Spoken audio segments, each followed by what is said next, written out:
UDIMA, Universidad a Distancia de Madrid, la universidad cercana. Saludos, bienvenidos a Se ha redactado un crimen, al capítulo 0 en la televisión de UDIMA. Yo soy Víctor Núñez, profesor de periodismo, y a mi lado tengo... Yo soy Abel González, profesor de criminología, pero antes de nada yo creo que Víctor nos tiene que explicar por qué se le ocurrió llamar a esta serie de vídeos Se ha redactado un crimen. Hombre, porque es un homenaje a la serie ya mítica, se ha escrito un crimen, y que yo creo que además nos permite justamente fundir nuestras dos especialidades, nuestras dos materias, que son, por un lado, el periodismo y, por otro lado, la criminología. Sí, porque el objetivo principal que tenemos con esta serie pues es tratar de ver qué es cómo se dan las noticias en los medios de comunicación referidas a la delincuencia y cuál es la realidad que hay detrás de todo ello. Lo que vamos a hacer en el resto de vídeos pues va a ser fundamentalmente analizar casos muy mediáticos, y veremos, pues, por un lado, cómo se han tratado desde el punto de vista periodístico, y por otro lado, pues desde el punto de vista de la criminología, cómo pueden influir. En este primer capítulo, en el capítulo 0, pues nos vamos a centrar en 3 aspectos fundamentales, y el primero de ellos pues es hablar sobre los datos de la criminalidad en España, cómo se presenta desde el mundo del periodismo y la realidad que tenemos a través de las estadísticas oficiales y de encuesta de victimización. Después hablaremos sobre la información de las víctimas, cómo se presentan las víctimas en los medios de comunicación y cuál es su influencia dentro de la victimología y la criminología. Y por último, pues la información de los autores, de los agresores de estos diferentes hechos delictivos y cuáles son las implicaciones que tenemos en criminología en este sentido. Pero para empezar, yo creo que lo mejor será ver cómo se presentan las noticias sobre la criminalidad en España y cuáles son los datos que tenemos.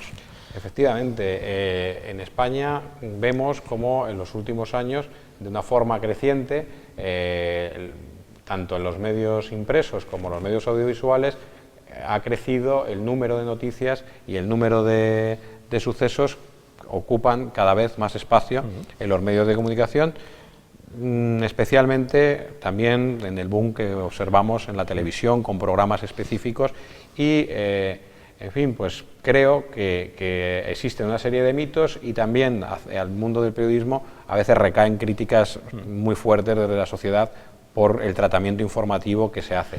Entonces, en este sentido, lo que queremos es desmitificar o clarificar ciertas percepciones sociales desde la ciencia criminológica, si responde el interés informativo a la realidad de la delincuencia o de los casos de delincuencia que hay en España. Y para ello hemos extraído una serie de estadísticas donde vamos a cruzar los datos de lo que más impacto genera, de los delitos que más impactos generan en la prensa, y Abel lo irá cruzando con los datos reales que hay en el mundo de la criminología. Entonces, en primer lugar, manejamos esta gráfica donde podemos observar que los medios de comunicación escrita, diarios de prensa escrita, una observación que se hizo el año 2011, pero que, en fin, abarca un periodo muy prolongado en el tiempo, de los años 90, y en la prensa de Andalucía, pero podemos utilizarlos para extrapolarlo en España. La prensa, los medios de comunicación, se centran sobre todo en 3 tipos de delitos como los que más relevancia tienen, que son, por un lado, los homicidios, que son los que más impacto tienen; por otro lado, tenemos el tráfico de drogas; y, por último, en tercer lugar, los delitos contra el patrimonio. Luego vemos cómo crímenes como el de contra la libertad de las personas, contra la libertad sexual, ocupan menos espacio, y me gustaría que Abel pues nos diseccionara cada uno de estos delitos, si realmente generan esa alarma social, o esa alarma social tiene una base en la realidad. ¿Cuál es el impacto? Pues ya te puedo adelantar, y os puedo adelantar, que no tiene mucha relación lo que vemos en el tratamiento, el número de noticias que hay, con el número de hechos que tenemos en este sentido. Para ello nos vamos a basar en varias estadísticas. Por un lado, con la primera estadística que vamos a ver, es una estadística con datos oficiales, datos que tenemos recabados por el Ministerio del Interior y son datos sobre las denuncias que se presentan en las diferentes fuerzas y cuerpos de seguridad del Estado, como es la gráfica que podemos estar viendo en el índice de delincuencia, que vemos que ha aumentado desde 1980 hasta el año 2004 más o menos, y después se produce una disminución que continúa a día de hoy. Con las últimas estadísticas que tenemos, pues vemos que sigue disminuyendo el número de hechos delictivos reportados a la policía, es decir, denunciados a la policía. Pero con esto nos quedaríamos cortos y no conoceríamos pues la cifra negra, es decir, aquellos hechos delictivos que se sufren, que sufren diferentes ciudadanos y no se denuncian. Para ello recurrimos a la siguiente gráfica, que es la referida a encuestas de victimización, es decir, son encuestas en las que los criminólogos pues preguntamos a las personas, a una muestra de la población, le preguntamos si ha sido víctima de un delito en los últimos 5 años y en el último año, y después pues se ahonda sobre su experiencia y sobre el trato que ha recibido en las diferentes instancias policiales y judiciales, y también en la percepción que pudiera tener sobre sensación de seguridad o de inseguridad. Con los datos que tenemos, pues vemos que también se está produciendo una disminución de estos hechos, como vemos en este gráfico con encuesta de victimización, en el que desde el año 2005 pues se produce una disminución, con un pequeño repunte, como podemos ver cuando le preguntamos por el último año, pero vuelvo a repetir, los datos que tenemos ahora nos dice que siguen disminuyendo de las últimas encuestas de victimización que tenemos, porque estas son del año 2010, con las que estamos trabajando. Pero lo más interesante para ver la siguiente gráfica es el tipo de hecho delictivo que sucede en España con estos hechos, y para ponerlo en relación con la primera gráfica que hemos visto. En la primera gráfica veíamos que lo que más se publicaba, de lo que más se hablaba en los medios de comunicación, eran los homicidios. Bien, los homicidios en España pues estamos a la cola de Europa en cuanto al índice de homicidios, y estamos en una tasa bastante baja de homicidios, tanto homicidios producidos por hechos que no sean violencia de género como por hechos de violencia de género. Y los delitos que más se dan en España son delitos contra el patrimonio, sobre todo hurtos y robos del interior de vehículos, como podemos ver aquí. Aquí os mostramos pues una gráfica en la que vemos los delitos de las encuestas de victimización, lo que nos dicen las víctimas que han sufrido, y aquí vemos que precisamente pues no tiene mucha relación la sobremasificación, la sobrerepresentación de los delitos que hay en la prensa con los que realmente se producen, igual que con los delitos de tráfico de drogas, aunque bien tenemos que tener en cuenta el periodo en el que se hizo. ¿Hay algún delito en el que la victimización, o sea, las cifras que arroja las víctimas, no tenga o sea llamativo respecto a la realidad delictiva? Es decir, que hay delitos que se pueden, digamos, confesar más que otros.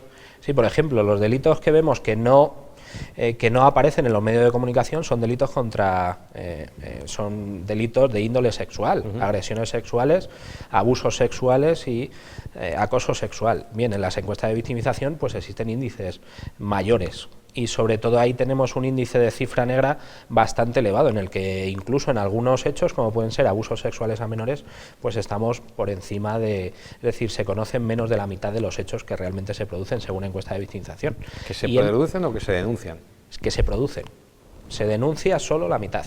Se produce, pues lo que he dicho, si de cada 10 hechos que se producen se denuncian 5 o incluso menos, si estamos hablando de menores. Y luego eso es lo que nos aporta la estadística de victimización. Claro, las encuestas de victimización, porque si nos vamos a los datos oficiales pues tenemos un índice menor. Y sin embargo, pues en este sentido, en la prensa, como puede ser en el último tiempo, pues algún caso que después podemos incidir un poquito más sobre abusos sexuales que parece ser que han ocurrido en un colegio, pues es un momento en el que la prensa lo magnifica de alguna manera, pero en estos datos que tenemos hemos visto que no aparecen, y son hechos que en encuesta de victimización son superiores. Es decir, que no se corresponde realmente lo que aparece en la prensa con la realidad criminológica, la realidad delictiva que tenemos. Y ya en el último gráfico, para ir terminando, pues sí me gustaría entrar en la percepción de seguridad, en el miedo al delito. Y como vemos aquí, cuando le preguntamos a estas personas, que previamente las hemos preguntado si habían sufrido algún delito en los últimos 5 años o en el último año, pues podemos observar como más de la mitad, el 51%, nos dice que la delincuencia ha aumentado mucho.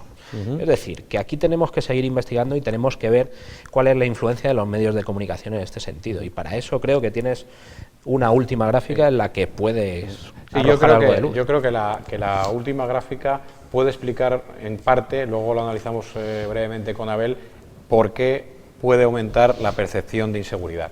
Y es que, como observamos en esta investigación realizada investigando, estudiando el espacio que ocupan los hechos delictivos, los sucesos en los principales informativos de las televisiones en abierto en España, vemos cómo se ha multiplicado por 3 o prácticamente por 3 el número, o sea, el espacio de los hechos delictivos en los espacios informativos de los telediarios de televisión. Entonces, en el 2006 ocupaban solamente un 10,84% y en el 2009 se alcanzó un 30,87%, es decir, un triple de información que no se corresponde con la realidad.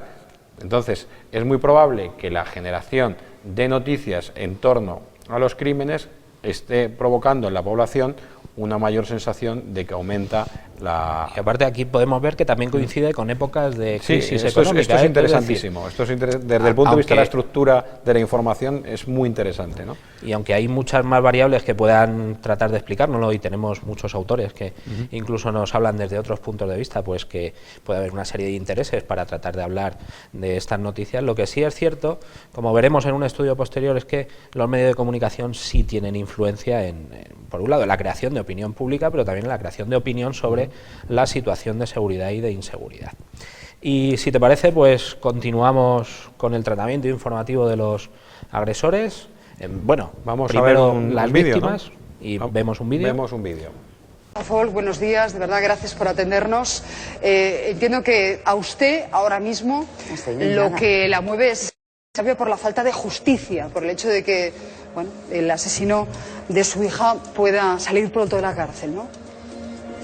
Como hemos visto en este vídeo que hemos seleccionado, pues se retoma la figura de una víctima, de la madre de una de las víctimas de un caso que fue hace 25 años y esto es precisamente lo que queremos incidir. Si esto desde el punto de vista periodístico pues tiene algún valor, es algo que sea noticiable en ese momento, y desde el punto de vista de la criminología pues te comentaré cuáles son los estudios que tenemos sobre la victimización, revictimización y diferentes aspectos. Pues en el caso de las víctimas, como posteriormente veremos de los agresores, pues también podemos observar que el tratamiento informativo tiene unos beneficios y tiene unos riesgos, y me gustaría que en el caso que hemos podido ver en el vídeo, Abel pues nos ayude a aclarar si estamos en el territorio de los beneficios o de los riesgos en el caso puntual que hemos visto en el vídeo. Pero bueno, sí, también veremos algún caso sobre beneficios.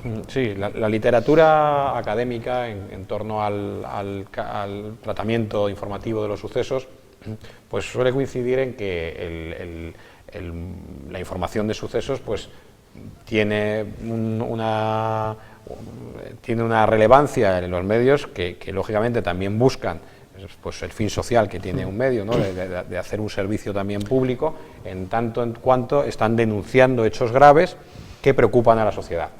Por ahí tendríamos uno de los principales beneficios. Por otro lado, y ahí podría caber un poco el caso que hemos visto en el vídeo, un seguimiento de los acontecimientos, siempre y cuando lógicamente no se haya cerrado una investigación.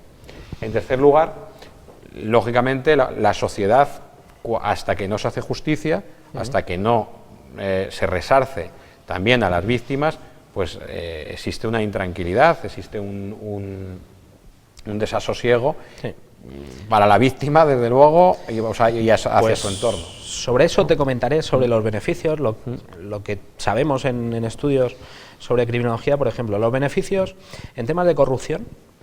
De hecho, hay bastantes estudios que se han centrado precisamente en eso, en noticias que han salido a los medios de comunicación para presentarlo. Es decir, que en determinados aspectos, como puede ser el de la corrupción, el papel de los medios de comunicación es fundamental. para ese primer beneficio que hemos hablado de denunciar hechos graves. Pero también tenemos que tener en cuenta que a lo largo de nuestra historia algunos movimientos en favor de la visibilización de las víctimas y de luchar por la dignidad de las víctimas, pues también los medios de comunicación han tenido un papel destacado y fundamental. Y ahora mismo me estoy acordando del caso de Ana Orantes, en el que se empieza a generar todo el debate no solo público sino político, que es el más interesante, para modificar la ley de protección a las víctimas de violencia de género, y fue a raíz de la noticia y del tratamiento informativo que se dio a la muerte de esta mujer, de Ana Orantes, a manos de su expareja, que vivían juntos a través de una sentencia judicial en la que tenían que compartir la misma vivienda.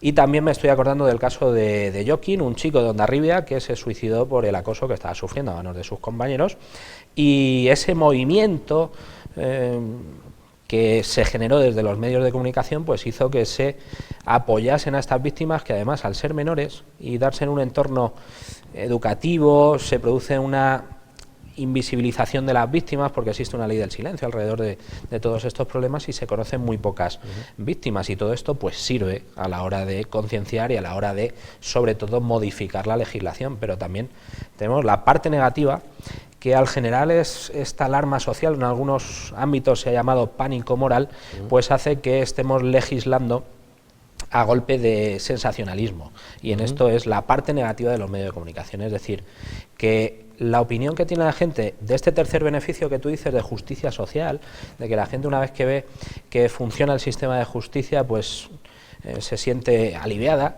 No estoy para nada de acuerdo, porque los últimos estudios de opinión que tenemos es que la justicia en España no funciona.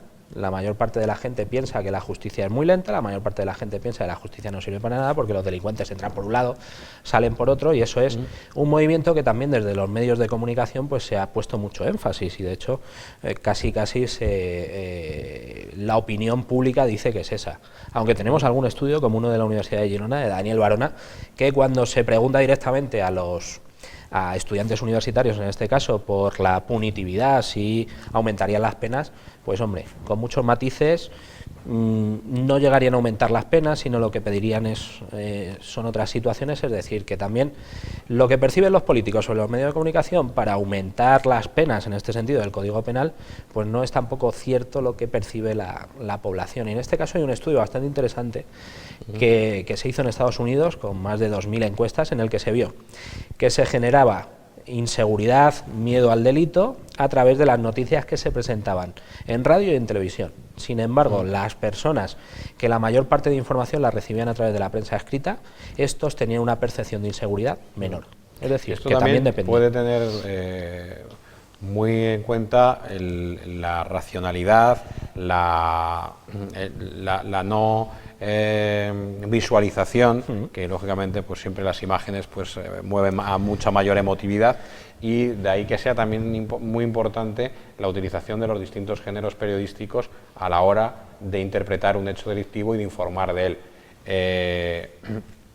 A mí lo que respecto también al poner en liza o poner en la palestra, ¿no?, determinados temas como el de la violencia escolar o el acoso escolar, pues me gustaría brevemente, si el etiquetarlo como suele hacer los medios simplifica, viene bien poner, por ejemplo, el caso de bullying, ¿no? Sí. Todos hemos conocido el caso de bullying, casi un poco a raíz del caso de Joaquín. Sí. Que es bueno desde el punto de vista criminológico, viene bien a la investigación, o sea, que se generen esos estereotipos. Pues ¿son visiones demasiado simplistas? ahora mismo lo que hay que tener en cuenta es la manera de tratarlo. ¿Por qué? Porque depende de cómo se presente una noticia, puede generar alarma, y por ejemplo en este caso la violencia escolar pues puede hacer que cualquier niño o niña que llegue a su casa y le diga a su padre: me han pegado en el patio, el padre llegue, monte un escándalo porque diga: a mi hijo lo están acosando. Es decir, sin embargo, si se presenta una noticia en la que dice: no, este es un acoso que se ha producido de manera frecuente, con una serie de características, pues está ayudando también a concienciar sobre este problema. Depende no de si lo doy o no lo doy, si lo etiqueto así o no lo etiqueto, sino de la manera en la que lo presento. Es lo más importante, que es cómo se trabaja también con temas de publicidad y prevención en temas de violencia de género o prevención de otras conductas, de conductas adictivas, es cómo se presenta, no si doy la información o no la doy. Eso es lo que se ha demostrado que es más efectivo, la manera de presentarlo. Hemos ido casi viendo un poco de forma transversal también los peligros, ¿no?, que tiene esa información, que yo destacaba cuatro riesgos fundamentales. El sensacionalismo, Sí. que además ahí lo podemos ligar al tema de los medios audiovisuales, el hiperdetallismo, es decir, recrearse en la narración periodística en una serie de detalles. Normalmente, además, suele ocurrir mucho esto, como luego iremos viendo en los distintos programas, que suelen ser en los temas innecesarios y escabrosos. En los delitos sexuales se suele producir ese exceso de detalles, la revictimización, es decir, el vídeo que hemos podido ver, es decir, una persona que ya ha sido víctima hace 20 años, los medios vuelven a poner el foco, y cómo pues puede afectar eso también a la... Aquí me gustaría incidir sobre todo en lo que tenemos aquí, que es que la victimización, hay muchos tipos de victimización, y se puede producir una victimización secundaria hasta incluso una victimización terciaria. La primaria pues es sufrir el hecho delictivo, en este caso, o la pérdida de esta hija por un hecho violento, que además es muy impactante. Pero es que después todo el tratamiento de los propios órganos judiciales, de los propios de las propias instancias policiales, producen una victimización secundaria. Y luego, si nos vamos al tratamiento mediático, tenemos una victimización terciaria. Y este vídeo que hemos visto es el ejemplo más claro de que esta persona la siguen persiguiendo en los medios de comunicación 25 años más tarde, para volver a preguntarle, para volver a decirle. En este caso, yo creo que lo único que estamos provocando es esta revictimización, incluso 25 años más tarde. Es decir, que se está produciendo pues un hecho en el que no ayudamos para nada a la víctima, en el que no ayudamos para nada a esa recuperación de la víctima en este sentido. Y yo creo que ese es un ejemplo bastante claro. Otro de los riesgos, que a mí quizás el que sea el menos tratado, pero a mí me parece especialmente pues dramático muchas veces, es el de la exposición o de la víctima, incluso no solo de la víctima, de los testigos que pueden convertirse a ser víctima. Como criminólogo, ¿crees que realmente el aportar tantos datos en torno a la víctima y recrearnos en dónde vivía, qué coche tenía, qué testigos había, puede poner en peligro realmente a esas personas? Sí, sí. ¿En qué categoría dentro de esa victimización primaria, secundaria, se podría hablar de otro tipo de victimización colateral? Sobre la exposición de datos de la víctima, en esto pues existe un problema. Y es que los medios de comunicación son medios de comunicación de masas, y cualquier persona pues puede tener datos que la víctima no quiera dar, y cualquier persona puede tener datos que hagan que esta víctima sea más vulnerable. Sobre todo lo podemos ver en aquellos casos en los que no se dan datos de la víctima, sino que se dan datos de un supuesto agresor. Y se dan muchísimos datos cuando al final se demuestra que no lo ha sido. Y tenemos algún caso, como en Canadá, por ejemplo, se marcó una persona como supuesto acosador de menores, la policía lo investigó, no tenía nada que ver, pero todos los datos que se dieron se ponían incluso fotografías de su casa. Tú imagínate, esta persona no puede volver a esta sociedad. Y enlazando con esto, pues yo creo que nos podemos ir ya a la última parte con la que terminamos, que es sobre el tratamiento de los autores de hechos delictivos, de supuestos autores. Pero antes vamos a ver un vídeo de un caso muy reciente y muy mediático en relación con la conocida como doctrina Parot. Manuel González González, conocido como el loco del chándal y excarcelado recientemente debido a la derogación de la doctrina Parot por parte del Tribunal Europeo de Derechos Humanos, ha regresado al municipio sevillano de Almadén de la Plata, localidad en la que nació. Bien, una vez que hemos visto este vídeo, pues sobre todo, sin entrar en el debate sobre la doctrina Parot, sobre el debate sobre la duración de las penas privativas de libertad, lo que tenemos claro en este país es que las penas privativas de libertad están orientadas hacia la reinserción en la sociedad, es decir, lo que tenemos que evitar es la reiteración delictiva, y una persona que vuelva después de pasar X años en prisión, pues tenemos que evitar que cometa más delitos, es decir, evaluar el riesgo de que esta persona vuelva a reincidir. Y sobre esto simplemente me gustaría hacer un apunte muy pequeño, y es que las personas que vuelven de prisión, sobre todo de cumplir penas muy largas, que no es lo más habitual en España, sino que las penas que se cumplen en España son más bien cortas, es decir, las personas suelen entrar poco tiempo en prisión porque cometen hechos que no son muy graves, los hechos más graves, como hemos visto antes, son muy pocos. Pues una persona que vuelve con estas características tiene muchísimos problemas para la reentrada en prisión y le faltan muchísimos apoyos. Y con este tipo de información en el que estamos hablando de que la persona se refugia en un pueblo en el que vuelve porque ha tenido que irse de otro sitio, en el que con el tratamiento que ha habido pues tampoco ha podido estar, te puedes imaginar. Lo que estamos consiguiendo es que a lo mejor el potencial de peligrosidad que tenía anteriormente era muy bajo, pero a través de este tratamiento, a través de esta sobreexposición de datos en este sentido, estamos aumentando el riesgo a través de la utilización de los medios de comunicación, y este es uno de los factores que hay que tener muy en cuenta a la hora de tratar de una manera mediática estos casos. Por mi parte, esa es lo más. Bueno, pues yo voy a decir ahora una serie de elementos, de claves que podemos encontrar en la información, en la introducción de distintos elementos cuando hablamos de los agresores, y tú brevemente nos dices si estás de acuerdo o no de que se está produciendo o que realmente desde el punto de vista criminológico esto tiene estas consecuencias, ¿no? En la narración de del entorno del agresor o la información sobre el agresor suele producirse una cierta alarma social. ¿Crees que se magnifica la alarma social? Hay una presión por detener al agresor y eso genera a las fuerzas de seguridad, a los policías, mucha mayor presión, entorpece la... Sin lugar a dudas. En cuanto existe un caso mediático, pero no solo para los policías, sino también para los jueces o y ya no digo nada, para tribunales populares. En el momento en el que existe una repercusión mediática como la que se da a sucesos de esta índole, sucesos violentos, influye en todo. Influye en las decisiones que se toman policialmente, influye en las decisiones que se toman judicialmente, y sobre esto, si te parece, lo vamos a dejar para próximos capítulos, el hablar de estos aspectos relacionados, por ejemplo, con el caso Baninkoff. Vamos a ver todo el tratamiento mediático que hubo y cuáles fueron las consecuencias que hubo al final en este sentido, a través de juicios paralelos y a través de todo lo que hay alrededor de tratamientos mediáticos que tú, desde el punto de vista del periodismo, me imagino que verás excesivos también en muchos casos. Pues os invitamos a que participéis también en estos debates, en estos espacios que vamos a dedicar a distintos crímenes. Tenéis nuestros perfiles en Twitter. Hemos creado queremos crear un hashtag para que podáis participar y debatir, que es se ha escrito un crimen, y esperamos que también nos podáis formular preguntas, incluso también sugerir temas. Muchas gracias.